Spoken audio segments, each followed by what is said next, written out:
স্বাগত আজকের বাংলাদেশে। আপনাদের সঙ্গে আছে আমি খালেদ মহিউদ্দিন।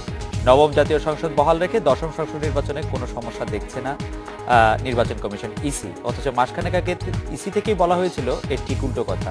নির্বাচনে আচরণবিধি লঙ্ঘনে প্রার্থিতা বাতিলের ক্ষমতা বাতিল কেন্দ্র করেও ইসির দ্বিমুখী আচরণ দেখেছি আমরা। নাগরিক সমাজের সমালোচনার মুখে সে যাত্রা নিজেদের দুর্বল করার প্রস্তাব থেকে পিছু হটে ইসি। আজকের আলোচনার শিরোনাম তাই নির্বাচন কমিশনের শক্তি, সঙ্গে একটি প্রশ্নবোধক। কথা বলতে আজ স্টুডিওতে আছেন সাবেক নির্বাচন কমিশনার অবসরপ্রাপ্ত ব্রিগেডিয়ার জেনারেল জনাব এম সাখাওয়াত হোসেন, আছেন ফেয়ার ইলেকশন মনিটরিং অ্যালায়েন্স ফেমার প্রেসিডেন্ট মুনিরা খান এবং সুপ্রিম কোর্ট আইনজীবী সমিতির সাবেক সম্পাদক অ্যাডভোকেট এ এম আমিনুদ্দিন। স্বাগত আপনাদের। জনাব ব্রিগেডিয়ার এম সাখাওয়াত হোসেন, বর্তমান ব্যবস্থায় জাতীয় নির্বাচন ঠেকানোর ঘোষণা দিয়েছেন বিরোধী দলীয় নেতা বেগম খালেদা জিয়া। এই ঠেকানোর বিষয়টি কার সাথে লড়াইয়ে নামা, সরকারের সঙ্গে না ইসির সঙ্গে? আমরা যদি জানি যে নির্বাচনটা পরিচালনা করবেন হচ্ছে ইসি, যদি আপনি সে দেখেন। আপনাকে ধন্যবাদ খালেদ, অনেকদিন পরে আসলাম। সামনে ঈদ আছে, সবাইকে আগাম কোরবানির ঈদের শুভেচ্ছা। কিছুদিন পরেই আমরা কিন্তু গরুর পিছনে দৌড়াদৌড়ি করবো, ভুলে যাবো বাকি সবকিছু। আপনাকে ধন্যবাদ এই প্রশ্নটা করার জন্য। এই প্রশ্নটা কিন্তু যথেষ্ট গভীরতা আছে আমি বলবো, তা আমি খুব গভীরতার ভিতরে যাব না।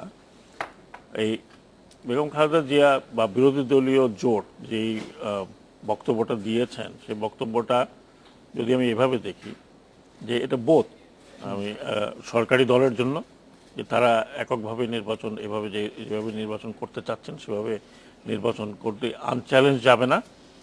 আর দ্বিতীয়টা ডেফিনেটলি ইলেকশন কমিশনের জন্য, কারণ ইলেকশন কমিশনের বিশেষ করে আমি যদি বলি যে 24শে অক্টোবরের পরে যেভাবে সংবিধান আছে, নির্বাচন পিরিয়ডটা শুরু হয়ে যায়, মানে লিগ্যাল টার্মে যদি আমি বলি, এবং ইলেকশন কমিশনের পার্টিকুলার টাইম যখন শুরু হবে, যখন তারা শিডিউলটা ডিক্লেয়ার করবে, আমরা ধরে নিচ্ছি যে ডিসেম্বরের ফার্স্ট উইকের মধ্যে, সেটা 45 দিন বা 42 দিন সময়, 45 দিন 42 দিন যাই দিন, মানে ডিসেম্বরের ফার্স্ট উইক মোরলেস বা হয়তো 10 তারিখ পর্যন্ত বড়দের হতে পারে। জি। তো সেক্ষেত্রে কিন্তু তখন আর সরকার মুখ্য ভূমিকা থাকে না, থাকেনি এ পর্যন্ত। আমি এখনকার কথা বলতে পারবো না, কারণ এই পরিস্থিতিতে নির্বাচন বাংলাদেশে কখনো হয়নি। সেখানে কিন্তু নির্বাচন কমিশনই সমস্ত কিছু দায় দায়িত্ব নেবে। কাজে ইলেকশন যদি ঠেকাইতে হয়, যদি বিরোধী দল ইলেকশন ঠেকানো যেটা বলেছেন, ওনারা কেন্দ্রে কেন্দ্রে প্রতিরোধ গড়ে তুলবেন, সেই প্রতিরোধকে ভাঙার দায় দায়িত্ব হবে ইলেকশন কমিশনের। কাজে এটা কিন্তু ইলেকশন কমিশনের প্রতিও একটা, আমি বলবো যে একটা চ্যালেঞ্জ ছুড়ে দিয়েছেন বিরোধী দলীয় নেত্রী। শুধু সরকারি দলের নয়, সরকারি দলের কিন্তু কার্যকারিতা শেষ হয়ে যাবে মোরলেস লিগালি যখন ইলেকশন কমিশন টেক ওভার করবে শিডিউল ডিক্লেয়ারের পরে। যদি অন্যান্য দেশে শিডিউল ডিক্লেয়ার বহু আগের থেকে ইলেকশন কমিশন মোটামুটি টেক ওভার করে, সে প্রসঙ্গে আমরা পরে আসবো। কাজেই আপনার যে প্রশ্নের উত্তরটা যদি আমি সরলভাবে দেই, সেটা হচ্ছে এটা এই ঘোষণাটা দুই ফোল্ড। একটা হচ্ছে সরকারকে এককভাবে নির্বাচন করার চিন্তাভাবনা যেটা করছেন বা যেটা অ্যাপিয়ারেন্টলি মনে হচ্ছে, সেটাকে বিরুদ্ধে একটা ওয়ার্নিং দেওয়া, এবং ইলেকশন কমিশনকে বলা যে এই ধরনের নির্বাচন করতে গেলে এটা সহজ হবে না, একটা প্রতিবন্ধকতার সৃষ্টি হবে, প্রতিবন্ধকতা তৈরি করতে হবে, যেটা নির্বাচন কমিশনকেই এই প্রতিবন্ধকতা দূর করতে হবে।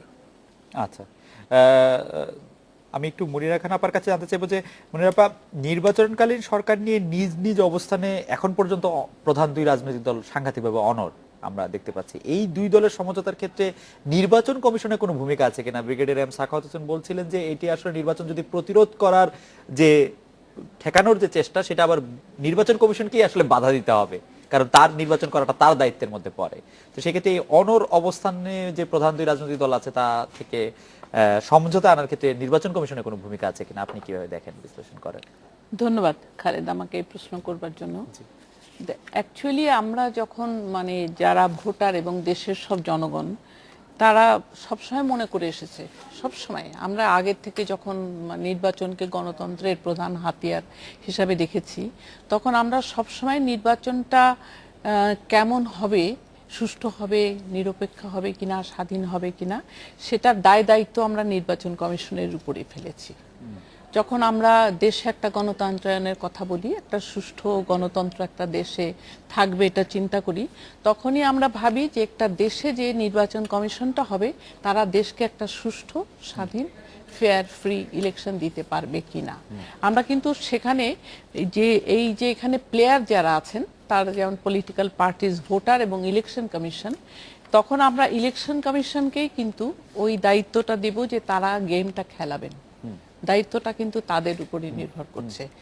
কিন্তু একই সঙ্গে আমাদের এটাও দেখতে হবে যে এই নির্বাচন কমিশনের হাতে কতটুকু ক্ষমতা আছে, কতটুকু শক্তি আছে। আজকে যে আপনি যে প্রশ্নটা উঠিয়েছেন যে শক্তির উপরে আপনি একটা প্রশ্নবোধক দিয়ে, এটা কিন্তু আমরা সবসময় বহুত দিন থেকে, হয়তো মাঝে একবার সাখাওয়াত সাহেবরা যখন ছিলেন তখন হয়তো আমরা অত ক্রিটিসাইজ করতে পারিনি, কিন্তু আমরা যারা ইলেকশন দেখেছি তারা কিন্তু সবসময় দেখেছি যে ইলেকশন কমিশন আমাদের দেশে ততটা স্ট্রং নয়, যে শক্তি, যে স্ট্রেংথ তাদের থাকলে তারা দেশে একটা অবাধ, সুষ্ঠু এবং একটা নিরপেক্ষ আপনি তো অনেকদিন ধরে দিতে নির্বাচন পারবে। পর্যবেক্ষণ করছেন, নির্বাচন কমিশনকে আপনি বলছেন যে অনেক সময় দেখা যায় তারা ততটা শক্তিশালী না, কেন না, মানে এই শক্তিশালী না হওয়ার পেছনে কারণটা কি?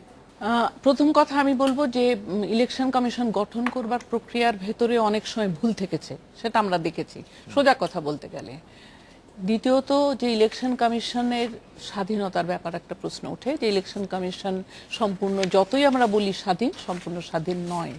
তাদের কিন্তু নিজস্ব সেক্রেটারিয়েট নাই, তাদের নিজস্ব জনবল নেই, তারপরে তাদের নিজস্ব বাজেট নেই, তাদের কিন্তু কখনো অর্থনৈতিকভাবে স্বাধীন করা হয় না। আপনি বোধহয় একটু ভুল বলছেন। সচিবালয় আছে, সচিবালয় স্বাধীন কি আছে? Of course. তা আপনাদের সচিবকে কি আপনারা নিয়োগ দেন? Of course. ইলেকশন কমিশন দেওয়া উচিত। দেওয়া উচিত, কিন্তু দিয়েছেন কি? না, চয়েস ইলেকশন কমিশনের, কিন্তু অনেক সময় সরকার তা শোনে না। সেটাই আমি সেটা বলছি। সেটার সাথে তো স্বাধীন সচিবালয়ের কোনো বিষয় নাই তো। না, আমি সেটা হচ্ছে প্রেশনে যখন আপনি কাউকে পাঠান। না, আমি সেখানেই বলছি যে আপনার সত্যিকারের স্বাধীন বলতে যেটা বোঝায়, আমি কিন্তু সে কথাটাই বলেছি। সত্যিকারের স্বাধীন বলতে কোনো সংস্থা কিন্তু একটা রাষ্ট্রের ভিতরে ওইভাবে স্বাধীন হতে পারে না। কিন্তু আমি যে প্রশ্নটা আপার কাছে করছিলাম যে আপা, সংবিধানে এতখানি স্বাধীনতা বা এতখানি ক্ষমতা দেওয়ার পরও নির্বাচন কমিশন কেন শক্তিশালী হতে পারে না, আপনার পর্যবেক্ষণটা যদি একটু বলতেন। আপনি বলছিলেন একটি অংশ, আপনি বলছেন যে বাছাই প্রক্রিয়ার মধ্যে কিছু গলত থেকে যায়, অনেক সময় ভুল থেকে যায়, আর কি হতে পারে? আমি তো মনে করি যে আর্থিক স্বাধীনতা তাদের নেই। প্রথম থেকে তাদের বাজেট করে, আলাদা করে বাজেট দিয়ে দেওয়া হয় না, সেটা একটা বিরাট। এই নির্বাচন কমিশনকে আপনার যথেষ্ট শক্তিশালী মনে হয় বর্তমান নির্বাচন কমিশনকে? দেখেন, এইটা আমরা ভাষা যেটা কথা বলি, আর আমরা দেখব ইলেকশন কমিশন নিজে কি করছে।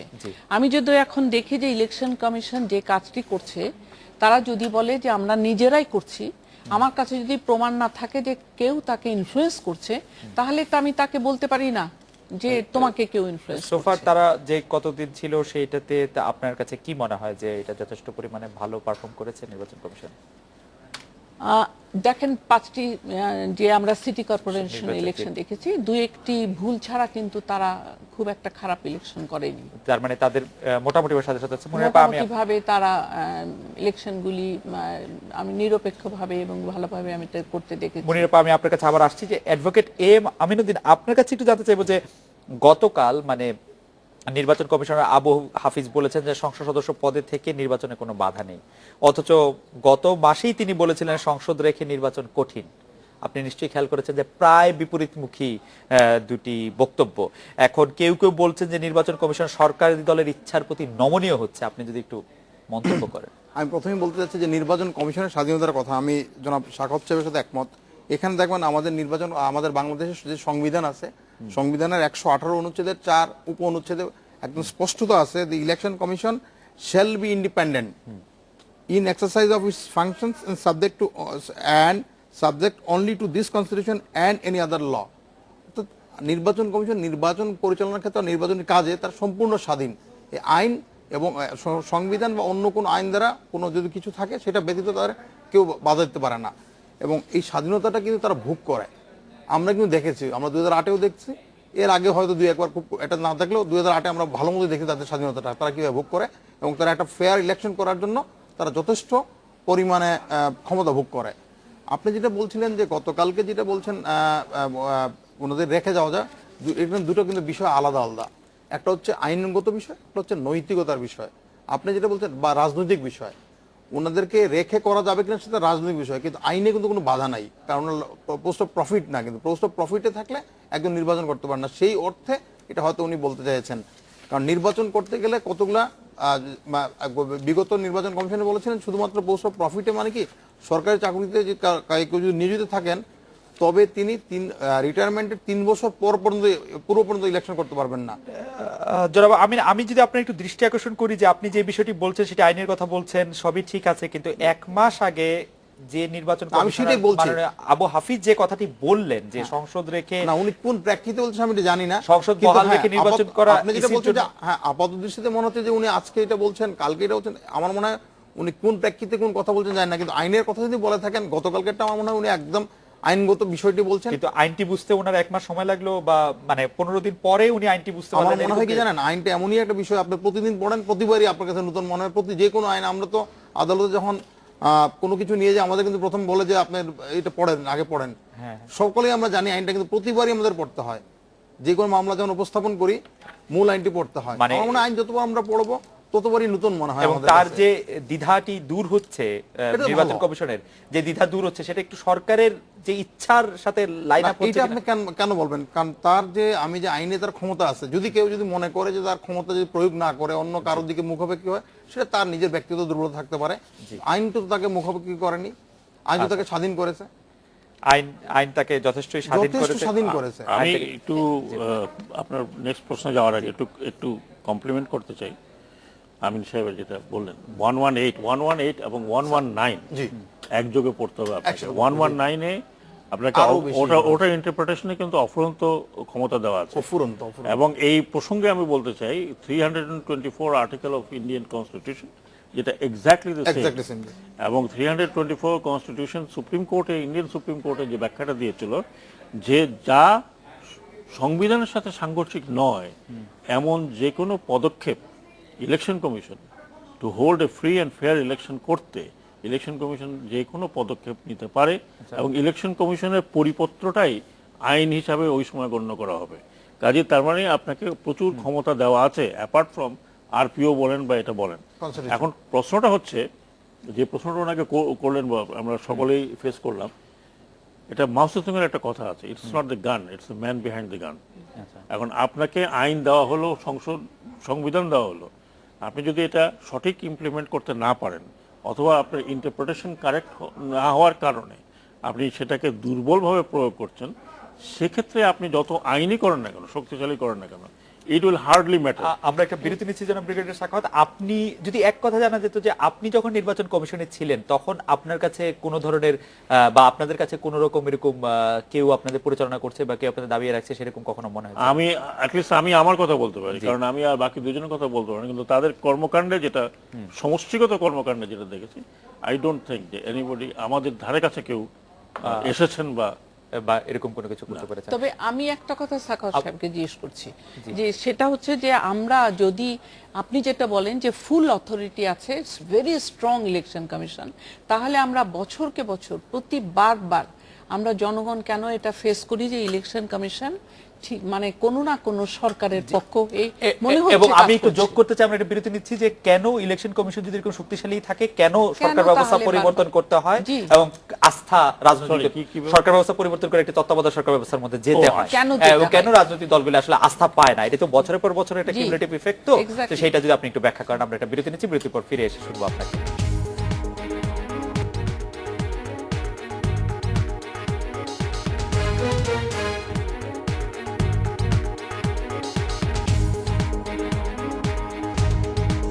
বিরতির পর ফিরে এলাম আজকের বাংলাদেশে। জনাব ব্রিগেডিয়ার এম সাখাওয়াত হোসেন, বিরতির আগে আমাদের কাছে যে প্রশ্নটি আপনার কাছে আমরা করেছিলাম সেটি হচ্ছে যে যদি নির্বাচন কমিশন শক্তিশালী হবে তাহলে সরকার ব্যবস্থা পরিবর্তনের দাবিটি কেন ওঠে প্রত্যেক 5 বছর জাতীয় নির্বাচন করার পরে?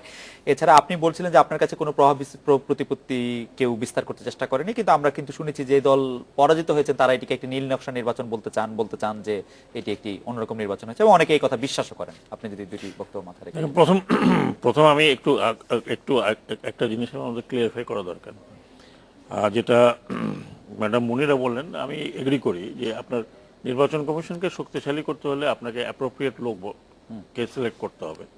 আমাদের এখানে সংবিধানে একটা আইনের কথা বলা আছে, সেই আইনটি আজ পর্যন্ত হয়নি।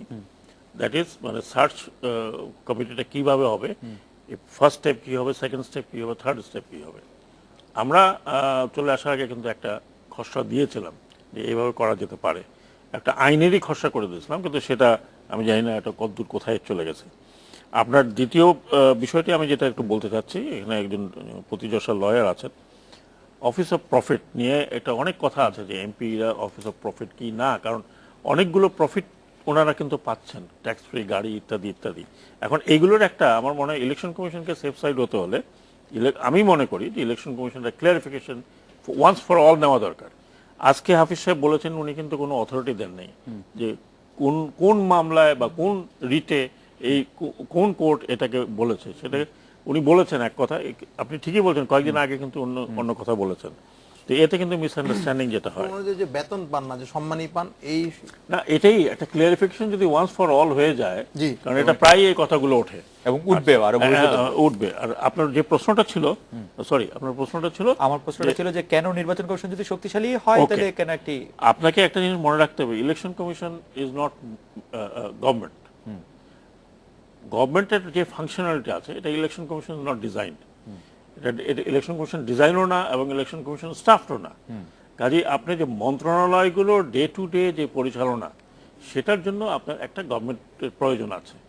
সেই গভর্নমেন্টের সাথে ইলেকশন কমিশনের ক্ষমতায়নের কোনো বিষয় আসে না। ইলেকশন কমিশনের ক্ষমতায়ন এমনটা হতে হবে দ্যাট পার্টিকুলার গভর্নমেন্ট, যে ওই সময় যে ইন্টারিম গভর্নমেন্ট বলেন বা ইভেন আমি বলি যে তত্ত্বাবধায়ক সরকারও যখন ছিল, ইলেকশন কমিশনের কিছু আপার হ্যান্ড থাকার প্রয়োজন, যাতে ইলেকশন কমিশন ক্যান মনিটর যে ওই গভর্নমেন্ট এমন কোনো কাজ করছে না যেটাতে নির্বাচন কমিশনের নির্বাচন প্রভাবিত হতে পারে। আমি আপনাকে যদি আপনার সময় থাকে আমি আপনাকে একটা এক্সাম্পল দিচ্ছি। This is Indian election commission. আমরা প্রায় খুব মানে গর্ব ভরে ইন্ডিয়ান ইলেকশন কমিশনের কথা বলছি। ইলেকশন কমিশনের ক্ষমতাটা দেখেন, কর্ণাটকাতে একটা ইলেকশন হবে, কর্ণাটকার গভর্নমেন্ট অফ ইন্ডিয়ার সেক্রেটারি ইলেকশন কমিশনকে লিখছে যে কর্ণাটকা গভর্নমেন্টের ইলেকশন হবে এই মুহূর্তে, আপনার minimum support price of jute এটা নির্ধারণ করা যাবে কি যাবে না। This is the government of India is writing to election commission যে এটা করা যাবে কি যাবে না, এটা করলে কোনো ইলেকশনে ক্ষতি হবে কি হবে না। ইলেকশন কমিশন উত্তর দিচ্ছে আমরা স্টাডি করে দেখলাম, you can do it. This is the election commission power in a sense যে তারা কিন্তু মনিটর করছে, ইভেন দের দ্য গভর্নমেন্টের প্রতিটি অ্যাক্টিভিটি কিন্তু মনিটর করছে। আমি শুধু একটা আনলাম, আমি অত পুরো ফাইল নিয়ে আসতে পারি। ব্রিগেডিয়ার স্বাগত, আমি আপনাকে একটু চটজলদি একটা প্রশ্ন করে রাখতে চাই যে আপনি কি মনে করেন যে নির্বাচন কমিশন শক্তিশালী হলে নির্বাচন নিরপেক্ষ করার জন্য তত্ত্বাবধায়ক সরকারের দরকার নেই? না, তত্ত্বাবধায়ক সরকার তো নির্বাচন শক্তিশালী, নির্বাচন নিরপেক্ষ করার জন্য যেই সরকারই থাকুক, ইলেকশন কমিশন যদি প্রপার ফাংশন করে এবং যেটা আমি আপনাকে বের করে দিলাম, এই রোলগুলো যদি ইলেকশন কমিশনকে দেওয়া হয় এবং আরো কিছু রেকমেন্ডেশন আছে সেগুলো যদি দেওয়া হয়, তাহলে আমি মনে করি ইন্টারিম গভর্নমেন্ট বলতে যেটা আমরা বুঝি, ইন এনি কেস আমাদের দেশে সংসদ থেকে নির্বাচন করানো, যে কোনো নির্বাচন কমিশনকে দেন ইজ ভেরি ডিফিকাল্ট। কাজে সংসদ বহাল না রেখে যদি ইন্টারিম গভর্নমেন্টের কথা যেটা আমরা বলি অন্যান্য দেশে, অনেক দেশে আছে, সেখানে যদি ইলেকশন কমিশনকে ওই ধরনের পাওয়ার দেওয়া হয় বা ওই ধরনের ক্ষমতা আইন দ্বারা করা হয় এবং সেগুলো ইমপ্লিমেন্ট করার মতো যদি লোক থাকে, তাহলে ইন্টারিম গভর্নমেন্টও কোনোভাবে কিন্তু নির্বাচনকে প্রভাবিত করে। যদি সংসদ না রেখে দলীয় সরকারের অধীনে শক্তিশালী নির্বাচন সংসদ না রেখে তো দলীয় সরকার মানে আউটগোয়িং গভর্নমেন্ট, এটা তো যে কোনো সেটা সম্ভব, সেটা সম্ভব, অফকোর্স সম্ভব। কিন্তু আমি আপনাকে দেখালাম একটা ওয়ান এক্সাম্পল দেখালাম যে দলীয় সরকার ওখানে থাকার পরেও the government is not that kind of powerful. Munira আপা, যে প্রসঙ্গটি ব্রিগেডিয়ার এম সাখাওয়াত হোসেন তুললেন যে এই বিষয়গুলিতে আসলে নির্বাচন কমিশন শক্তিশালী হলে সেগুলি কি, যদি আপনি প্রায়োরিটি করেন যে এগুলি কি হতে পারে নির্বাচন কমিশন শক্তিশালী করার ক্ষেত্রে? আর দ্বিতীয় প্রশ্ন হচ্ছে যে বিএনপির আস্থা পেতে নির্বাচন কমিশন আসলে কি করতে পারে? না, আমি যেটা প্রথমে আপনাদের যেটা বললাম যে চয়েস মানে চুজ করবার কথা, সঙ্গে সঙ্গে আমি যেটা বলেছিলাম সাখাওয়াত সাহেবকে যে আপনাদের স্বাধীন জনবল নেই, আপনি বললেন আছে, কিন্তু আমি বলি যদি থাকে তাহলে আপনারা রিটার্নিং অফিসার, আরো এগুলি কেন তাহলে আপনার সরকারি কর্মচারীদের দিয়ে করাতে হয়? এইটা একটা কথা আমার প্রশ্ন, যে এটা তো আপনার জনবল হলো না, নির্বাচন কমিশনের জনবল। যতগুলো বাই ইলেকশন আমরা করিয়েছি সবগুলো কিন্তু আমাদের নিজস্ব অফিসার লাগিয়ে দেয়। ইভেন আপনাদের স্থানীয় না, সেটা তো সরকার অল্প, স্থানীয় ছোট পর্যায়ে election। যে নির্বাচন একদম। আমাদের প্ল্যানও ছিল, কিন্তু ছোট আমাদের election। কিন্তু জাতীয় নির্বাচন কি করা সম্ভব কিনা হ্যাঁ, জাতীয় বাকি জাতীয় জাতীয় নির্বাচনে নির্বাচন- আপনি হয়তো কমপ্লিট পারবেন না, কিন্তু আংশিক দিতে পারবেন। তার কারণ হচ্ছে যে এই লোকগুলো তো এখনো এখনো পাচ্ছেন ওইরকম ভাবে ট্রেনিং মাত্র শুরু হয়েছে। হ্যাঁ এক্স্যাক্টলি, কিন্তু নাই তো এখন। না, পুরো না, জনগণ তো তো আপনাদের manpower তো নেই। আপনি একদিনে তৈরি করতে পারবেন। এটা তো সেটাই ট্রেনিং বলছি, শুরু এখন হয়েছিল। এখন কেন হচ্ছে সেটাই আমি বলছি। কারণ আপনাকে- আমি বলি এই যে আমাদের, আপনি বলেন যে ইলেকশন কমিশনের মানে একটা আমি মনে করি যে কেন তারা শক্ত হতে পারে না, একটা হচ্ছে তাদের ভেতরে স্বচ্ছতার অভাব আছে। একটু আগে যে আলোচনাটা হলো যে অফিস অফ প্রফিট নিয়ে কিংবা অন্য যে কোনো ডিসিশনই তারা দেয় না কেন, সেখানে তাদের স্বচ্ছতার অভাব আছে। তারা যদি যুক্তি দিয়ে, এবং এই যে বললেন যে বিএনপি কেন তাদের প্রতি বিশ্বাস করতে পারে না, সেখানে আমি বলবো যে ইলেকশন কমিশন কিন্তু অন্যান্য সময়, ওনাদের সময়ও যেটা হয়েছে যে ওনারা যারা প্লেয়ার্স যারা আছেন, স্টেক হোল্ডার যারা আছেন, তাদের সঙ্গে বারবার মিশেছেন, তাদের সঙ্গে নানান রকম কথাবার্তা হয়েছে, আলাপ আলোচনা হয়েছে, যদি কোনো রিকমেন্ডেশনস থাকে তাহলে সেটা নেওয়া হয়েছে এবং সেই ব্যাপারে। কিন্তু এখন কিন্তু আমরা অনেক কিছু ব্যাপারে একদম অন্ধকারে আছি। আমরা যেমন এই যে অফিস অফ প্রফিট সম্বন্ধে এত আলোচনা হচ্ছে, সাধারণ মানুষদের কোনো বোঝা সম্ভব না যে অ্যাকচুয়ালি অফিস অফ প্রফিট কি, কেন তারা পদে থেকেও, এমপি থেকেও ইলেকশন করতে পারবেন। এই যে স্বচ্ছতার অভাবের জন্যই কিন্তু তাদের প্রতি মানুষের নির্ভর করবার যে ট্রাস্টের যে ব্যাপারটা আছে সেটা কমে যাচ্ছে। দ্বিতীয় কথা, যে আপনি যে উনি যদিও বললেন যে আরওর ব্যাপারে, যে আরও কিংবা এআরও যারা গভর্নমেন্ট অফিসাররা করেন, এখানে কিন্তু তারা দলীয় সরকারের এগেনস্ট ইলেকশন করতে চান না। কেন চান না?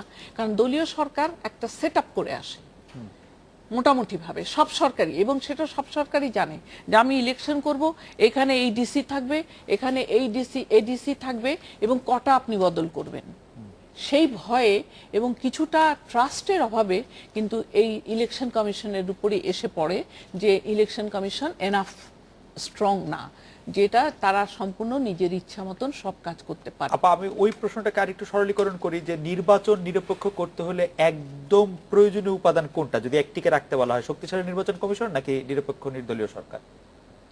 আমি তো বলবো যে সত্যিকারে, যেমন আমরা ধরেন আপনি কি মনে করেন ইন্ডিয়ান পলিটিশিয়ানরা এত কমিটেড যে তারা একদম কোনোভাবেই ইনফ্লুয়েন্স করতে চায় না? কিন্তু সেখানে একটা শক্ত ইলেকশন কমিশন আছে। আমি একবার ইন্ডিয়া ইলেকশন অবজার্ভ করতে গিয়েছিলাম, তো সেখানে আপনি জানেন যে পোস্টারিং, ব্যানার দেওয়া, এগুলি সব ব্যান্ড। আমি সম্পূর্ণ মুম্বাই প্রভিন্সের সব জায়গায় ঘুরে দেখেছি, আমি একটা ব্যানার দেখিনি, একটা পোস্টার দেখিনি, একটা মাত্র বিলবোর্ড দেখেছিলাম যেখানে লেখা আছে ইডিয়েটের গ্রিক শব্দ, যার মানে হচ্ছে যে তার ভোটাধিকার প্রয়োগ করে না। এটা ছাড়া আমি আর কোনো দেখিনি। এই যে ইলেকশন কমিশন তারা স্ট্রং ভাবে এগুলিকে আটকে রেখেছে। আমাদের এখানে দেখেন সিটি কর্পোরেশন আমরা ভালো হয়েছে বলেছি, কিন্তু বিলবোর্ডগুলি কি ইলেকশন কমিশন সরাতে পেরেছে? তার মানে এখানে আমরা বলেছি যে বিলবোর্ডগুলি সরানো হোক। তার মানে হচ্ছে যে নির্বাচন কমিশন যেমনই হোক না কেন, শক্তিশালী হলেও একটি নির্দলীয় নিরপেক্ষ তত্ত্বাবধায়ক সরকার দরকার নির্বাচন সুষ্ঠু। না, আমি সেটা বলবো না, কিন্তু আমি খুব ডেমোক্রেসিতে বিশ্বাস করি। আমি বলি যে পলিটিক্যাল পার্টিসগুলির ভেতরে একটা সংস্কৃতি আনতে হবে, একটা কমিটমেন্ট রাখতে হবে। কোনোভাবেই আপনি পলিটিক্যাল পার্টিগুলির কমিটমেন্ট ছাড়া দেশে একটা ভালো ইলেকশন করাতে পারবেন না, এটা আমার বিশ্বাস। অ্যাডভোকেট এম আমিনউদ্দিন, আমরা একটি বড় প্রশ্ন নিয়ে আপনার কাছে আসতে হবে, সেজন্য আমি প্রশ্নটি করে রাখি, বিরতির পরে আপনি যদি ইয়ে করেন। আপনি জানেন যে ব্রিগেডিয়ার এম সাখাওয়াত হোসেন যে প্রশ্নগুলি তুলেছেন, আপনি নোট নিয়েছেন, সেগুলি একটু কথা বলবেন। মুনিরা খান যেগুলি বলেছেন সেগুলিও নোট নিয়েছেন। আমরা একটু যুক্ত করতে চাই যে আপনি জানেন যে প্রধানমন্ত্রীর যে জনপ্রশাসন বিষয়ক উপদেষ্টা এইচ.টি. ইমাম, তিনি বলেছিলেন 8 সেপ্টেম্বর যে বিবিসি সংলাপে, তিনি বলেছিলেন যে নির্বাচন কমিশনের সঙ্গে আলাপ করেই সংসদ বহাল থাকবে কিনা সেটি সিদ্ধান্ত নিতে হবে। এই ব্যাপারে প্রধানমন্ত্রীর সিদ্ধান্ত চূড়ান্ত নয়, বা এটি প্রধানমন্ত্রীর চূড়ান্ত সিদ্ধান্ত নয়। তবে কবে সংসদ ভেঙে দেওয়া হবে এই বিষয়ে কমিশনের সঙ্গে আলোচনা করে সিদ্ধান্ত নেওয়া হবে। আপনি যদি এটিও একটু আলোকপাত করেন যে ইসি চাইলে যেহেতু সংসদ ভেঙে দেওয়া হবে, এটি প্রধানমন্ত্রী জনপ্রশাসন বিষয়ক উপদেষ্টা বলছেন, তাহলে এই ব্যাপারে ইসি তার চাওয়া পরিষ্কার করছে না কেন? আমরা একটা বিরতি নিচ্ছি, বিরতির পর ফিরে এসে আপনাকে শুনবো।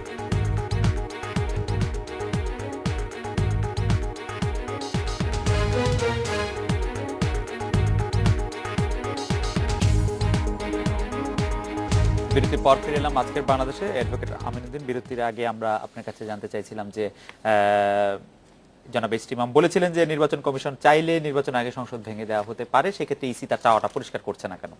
আমি আমি আপনার প্রশ্নের উত্তরটা দিব, তার আগে আমি জনাব সাখাওয়াত সাহেবের সাথে একটু যোগ করতে চাই। উনি দেখালেন যে ভারতীয় যে কর্ণাটকের নির্বাচনে সরকার দাম ঠিক করবেন কিনা না সেটা জানার জন্য নির্বাচন কমিশনের অনুমতি চাইলেন। ইন্ডিয়ান নির্বাচন কমিশন এবং আমাদের নির্বাচন কমিশনের যে আইনটা, যে সাংবিধানিক যে শব্দগুলো, ওদের ক্ষমতার যে উৎস, যেটা সব সম্পূর্ণভাবে একই। আপনি দেখবেন ওদের 324 আর আমাদের 118, পরে দেখবেন এখানে খুব একটা গরমিল পাচ্ছেন না আপনি। ওরা পারলে আমরা পারছি না কেন? এই আমার সাখাওয়াত সাহেব তো জানেন 93-94-তে একজন কমিশনার ছিলেন, তখন প্রধান না, ভারতীয় নির্বাচন কমিশনের একজন কমিশনার ছিলেন, টিএ সেশন। এবং একই লোক তিনি নির্বাচনে বিভিন্ন জায়গার ফলাফল বাতিল করে দিয়েছিলেন, পুনর্নির্বাচন করিয়েছিলেন, এবং উনি নির্বাচনকে সুষ্ঠু করার জন্য যত ধরনের পদক্ষেপ উনি নিয়েছিলেন, যার ফলে আজকে সেই জায়গা থেকে তারা আস্তে আস্তে উঠে আসে আজকে এমন জায়গায় নিয়ে আসছে তাদের নির্বাচন কমিশনকে। এখন সরকারকে বাধ্য হচ্ছে কথা বলার জন্য নির্বাচন কমিশন, আমরা এটা করতে পারি কিনা না, এটা নির্বাচনের আচরণবিধির ব্যাঘাত হবে কিনা না, ব্যাহত করবে কিনা না, সেই জায়গায় নিয়ে আসছেন।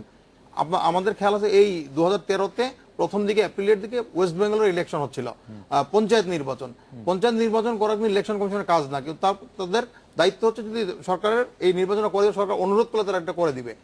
সেই ক্ষেত্রে ওয়েস্ট বেঙ্গলের গভর্নমেন্ট ছিল 2 দিনের নির্বাচন করবেন, কিন্তু পশ্চিমবঙ্গের যে নির্বাচন কমিশনার মীরা পান্ডে উনি বললেন না 2 দিনে হবে না, এখানে বিভিন্ন অপরাধ প্রবণ জায়গা আছে, অতি ঝুঁকিপূর্ণ জায়গা আছে, 5 দিন করতে হবে। সরকার রাজি হলো না, উনি বলছেন এখানে সেন্ট্রাল ফোর্স দিতে হবে, বললেন না আমরা সেন্ট্রাল ফোর্স দিব না। উনি কিন্তু তার বিরুদ্ধে উনি নির্বাচনটা সুষ্ঠু করার জন্য প্রথম গেলেন কলকাতা হাইকোর্টে, পরবর্তী সুপ্রিম কোর্টে গেলেন, এবং সুপ্রিম কোর্টের নির্দেশনা নিলেন যে হ্যাঁ নির্বাচন করার জন্য উনাকেই দায়িত্ব দিতে হবে, উনার ইয়েটা মানে উনার যে ইচ্ছাগুলো এগুলোকে আপনাকে পূরণ করতে হবে। উনার ইচ্ছা কেন? নির্বাচনটা সুষ্ঠু করার জন্য উনি এগুলোতে বলছেন। নির্বাচন সুষ্ঠু এবং নিরপেক্ষ করার জন্য উনার দায়িত্ব, এবং উনার দায়িত্ব পালনের জন্য যে সাহায্যগুলো চাবেন এগুলো আপনার দিতে হবে। আমাদের কিন্তু কনস্টিটিউশনে আছে যে যেই সাহায্য উনি চাবেন এগুলো দিতে হবে। দুর্ভাগ্য হচ্ছে কি দিনের শেষে এই নির্বাচন কমিশনার সাখাওয়াত সাহেব বা ওনাদেরকে কিন্তু জবাব দিতে করতে হয়। মাগুরা নির্বাচনের জন্য কিন্তু রৌফ সাহেবকেই সবাই বলে, অন্যদের কথা সবাই ভুলে যায়। এই জন্য তারা যেটা চাবেন সেটা করতে হয়। আরেকটা জিনিস আপনারা যেটা বলছিলেন যে নির্বাচন কমিশন স্বচ্ছতার অভাব, মানে স্বচ্ছতা না, দক্ষতার অভাব। এটা হচ্ছে উনি যে এই যে কথাগুলো বলতে পারছেন দক্ষতার অভাব, স্বচ্ছতা আমি মনে করি না। আর আপনি যেটা বললেন যে নির্বাচন কমিশন যদি চায় তাহলে তো সংবিধানটা বাদ দিতে হবে। সংবিধানে কি নির্বাচন কমিশন চাইলে বাদ দেওয়ার কোনো ক্ষমতা রয়েছে? আমি জানি না। তাহলে প্রধানমন্ত্রী জনপ্রশাসন বিষয়ক উপদেষ্টা ইসলাম যেটি বলেছেন যে আসলে নির্বাচনটি যেহেতু নির্বাচন কমিশন পরিচালনা করবে, তাহলে তার সাথে আলোচনা করেই সংসদ ভেঙে দেওয়া। সেটা না, আপনি নির্বাচন সুষ্ঠু করার জন্য তার সাথে আলোচনা করবেন। নির্বাচনকে আপনি না, সংসদ ভেঙে দেওয়ার বা সংসদ রাখার দুটি প্রভিশনই যেহেতু আছে, সেহেতু নির্বাচন কমিশনের সঙ্গে আলোচনা করে কোনটি করা যাবে সেটি করা যাবে। সেটা না, যদি নির্বাচন স্বচ্ছ করতে হবে, নির্বাচন সঠিক করতে হবে, এর জন্য সকল পদক্ষেপ নিতে হবে, সেটা আপনি আগে আমি করবেন। নির্বাচন কমিশন এখানে তো ক খ দুটি প্রভিশন আছে, মানে সংসদ রেখেও আপনি করতে পারেন, সংসদ ভেঙেও করতে পারেন। এই স্টিমাম যেটি বলেছেন যে নির্বাচন কমিশন যদি চায় তাহলে সংসদ ভেঙে দেওয়া হতে পারে না, নির্বাচন কমিশন দেখতে হবে নির্বাচন কমিশন নির্বাচন কিভাবে করবে। যদি দেখা যায় যে নির্বাচন সুষ্ঠু করার স্বার্থে ভেঙে দেওয়া প্রয়োজন পর ভাঙতে হবে, জি, তাদের মেয়াদ উত্তীর্ণের পর ভেঙে দেওয়া, মানে আমি বলছি মেয়াদ উত্তীর্ণের পরে করতে হবে, জি, সেটাই বলছি। আমার প্রশ্নটি ছিল যে নির্বাচন কমিশন তার চাওয়াটা মানে স্বচ্ছ করছে না কেন, প্রকাশ করছে না কেন? না, সেটাই তো আমি বলছি যে নির্বাচন কমিশন উনি বললেন সেটা তো হবে না। নির্বাচন কমিশন তাদের বসতে হবে, তারা বসে তারা সিদ্ধান্ত নেবেন নির্বাচন সুষ্ঠুভাবে পরিচালনার স্বার্থে কি করা প্রয়োজন। তারা যদি মনে করে প্রয়োজন অবশ্যই এটা করা উচিত। আমার মনে হয় যে আমি যে মুনির আপা আপনি বলতে চাইছেন কিছু? না, আমি ওনাকে জিজ্ঞেস করছিলাম যে উনি তো বলছেন করা উচিত, এখন তো আমরা উচিতের থেকে যেটা করতে হবে সেটা বলবো না। যেমন আপনি কি মনে করেন যে নির্বাচন কমিশন, যেটা ইমাম সাহেব বলেছেন যে নির্বাচন কমিশনের সঙ্গে বসে ইয়ে রাখা হবে কিনা সংসদ, কিংবা ভাঙা হবে কিনা, বহাল রেখে করবে না করবে, এবং ইলেকশন কমিশন বহাল রেখে করবে কি শেষ করবে, সেটাও তারা ইলেকশন কমিশনের সঙ্গে। আমি মনে করি যে এটা নির্বাচন কমিশনের এগিয়ে আসা উচিত, স্পষ্ট করে বলা উচিত।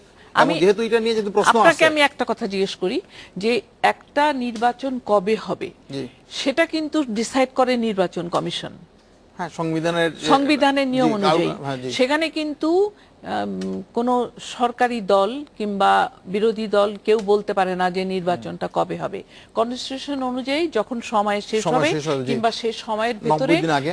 আমরা এমনকি এটাও আশা করতে পারি না যে কোনো পলিটিক্যাল পার্টি এবং কোনো দলীয় সরকার কেউ নিজের থেকে ডিক্লেয়ার করতে পারে কনস্টিটিউশন অনুযায়ী এত তারিখে ইলেকশন হবে, এত তারিখে সংসদ বহাল রেখে হবে না হবে।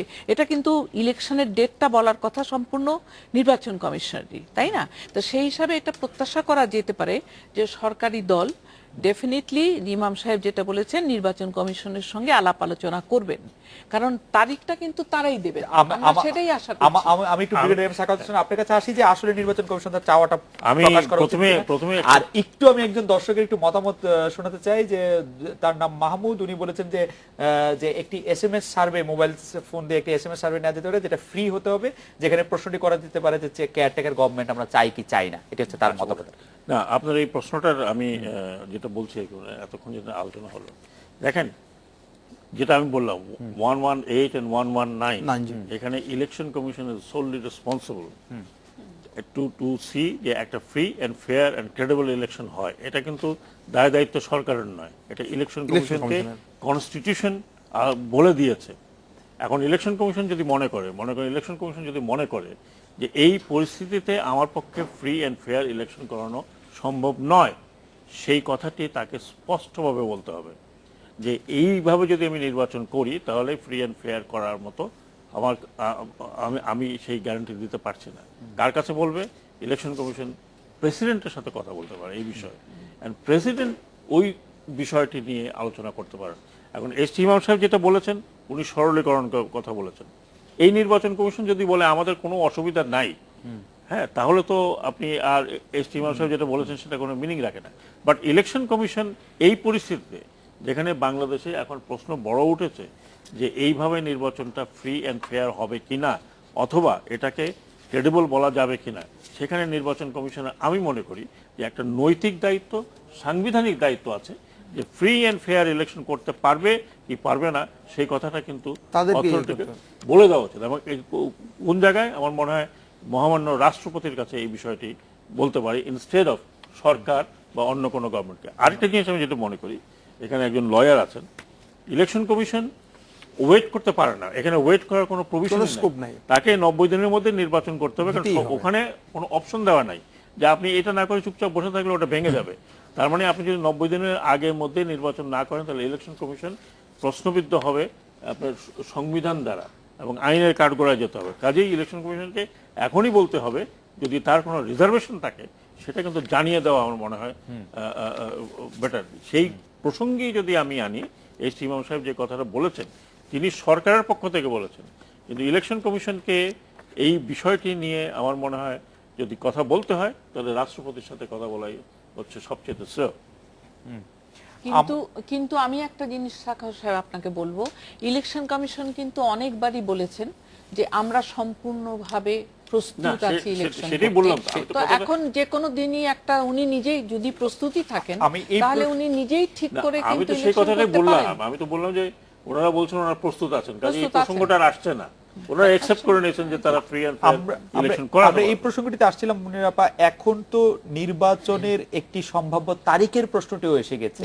এই সম্ভাব্য তারিখের ক্ষেত্রে তো নির্বাচন কমিশন ও সরকারের মধ্যে একটি আলোচনা হতেই হবে বা আলোচনা হতেই পারে, এবং নির্বাচন কমিশন সেইটি কিভাবে নির্বাচনের একটি সম্ভাব্য তারিখ নির্ধারণের ক্ষেত্রে নির্বাচন কমিশন কি কি স্টেপ নিতে পারে সেটি যদি বলতেন, কারণ এর মধ্যে বিরোধী দলের নির্বাচনে আসার প্রশ্ন আছে, কোন সময় নির্বাচনটা করা হবে সেটি প্রশ্ন আছে, এবং সাংবিধানিক বাধ্যবাধকতাও আছে। আমরা একটা বিরতি নিয়ে ফিরছি। আপনি যদি নির্বাচনের তারিখটি নিয়ে আপা স্টেপগুলি একটু বলেন যে নির্বাচন কমিশনের ক্ষেত্রে এখন কি স্টেপগুলি পালন করতে হবে। আমরা বিরতি নিচ্ছি।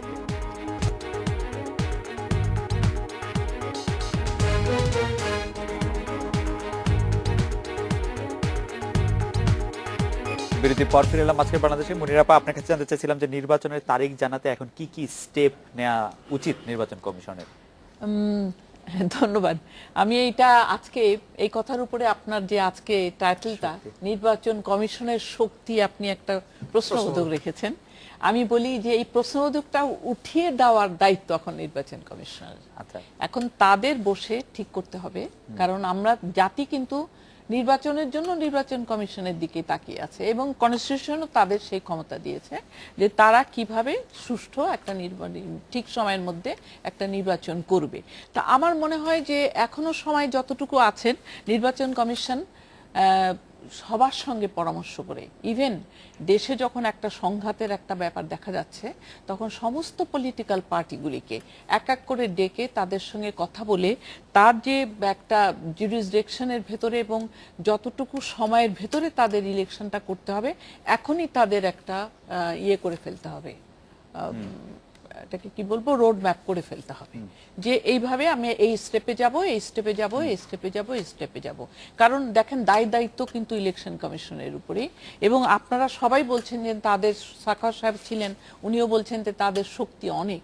তাহলে আমাদের কিন্তু জনগণের এটাই এখন দেখবার বিষয় যে ইলেকশন কমিশন কেন তাদের শক্তি প্রয়োগ করবে না।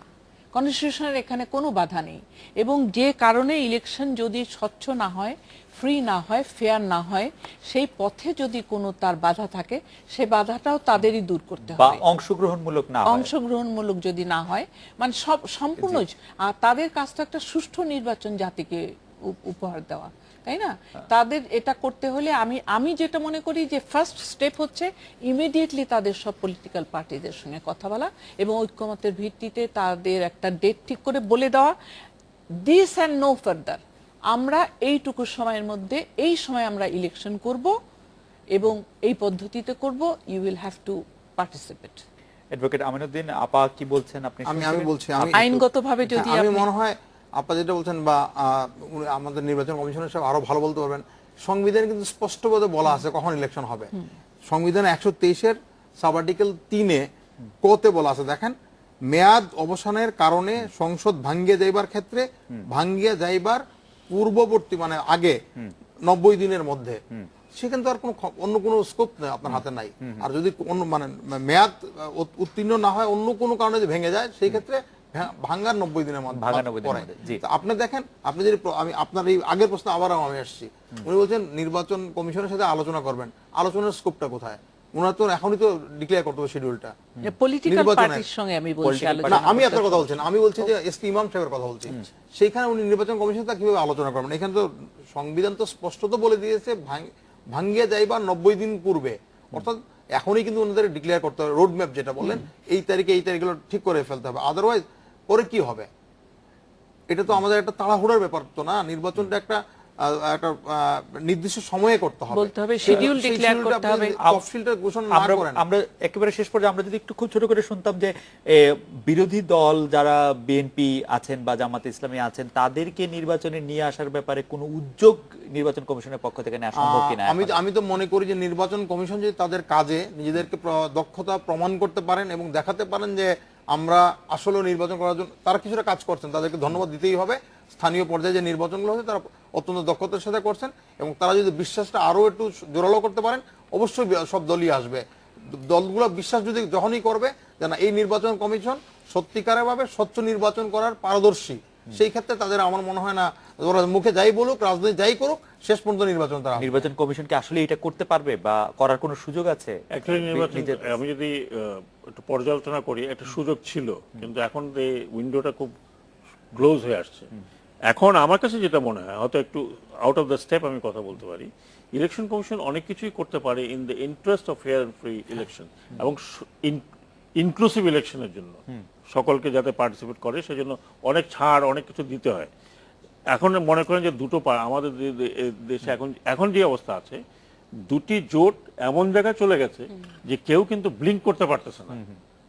যেই ব্লিঙ্ক করবে সে কিন্তু মানে পলিটিক্যালি প্রবলি মনে করেন যে আগে ব্লিঙ্ক করবে সে হয়তো লিমিট করবে। এই ক্ষেত্রে আমার মনে হয় যে ইলেকশন কমিশন একটা উদ্যোগ নিয়ে পারে, টু বি অনেস্ট ব্রোকার হিসেবে, যে এই যে কথাটা বললাম যে রাষ্ট্রপতির কাছে গিয়ে বলতে পারে এই অবস্থায় নির্বাচনটা আমি করলে ইনক্লুসিভ নির্বাচন হচ্ছে না, কাজে ইনক্লুসিভ নির্বাচন করতে হলে আমার এই জিনিসের দরকার। সে কথাটা বলার পরে যদি একটা মেডিয়েশনের কোনো বিষয় থাকে, মানে এই উদ্যোগটা আমার মনে হয় দিলে পরে হয়তো, আমি যেটা মনে করি, হয়তো ইয়েস অর নো, দুই পার্টি যে অবস্থানে আছে অনেক সময় হয় না যে মানে একজন মুখ দেখে না, কেউ আসে টেনে টেনে বলে আসো আমি মিলাইয়ে দিই। এই ধরনের একটা উদ্যোগ হয়তো ইলেকশন কমিশন নিতে পারে অ্যাজ এন ইনস্টিটিউশন। আমরা আশা করব যে এই ধরনের উদ্যোগ নিবে, কারণ নিজেদের মধ্যে থেকে সমস্যার সমাধান হওয়া বাইরের কোনো শক্তি বা অন্য কোনো সংঘাতের মধ্যে থেকে সমাধান হচ্ছে অনেক কল্যাণকর এবং অনেক শান্তির আর কি, আমরা যেটা মনে করি। জনাব ব্রিগেডিয়ার এম সাখাওয়াত হোসেন, মনিরা খান এবং এম আমিনুদ্দিন, আপনাদের অনেক ধন্যবাদ। এই ছিল আজকের বাংলাদেশে। দেখা হবে আগামীকাল এই সময়। শুভরাত্রি।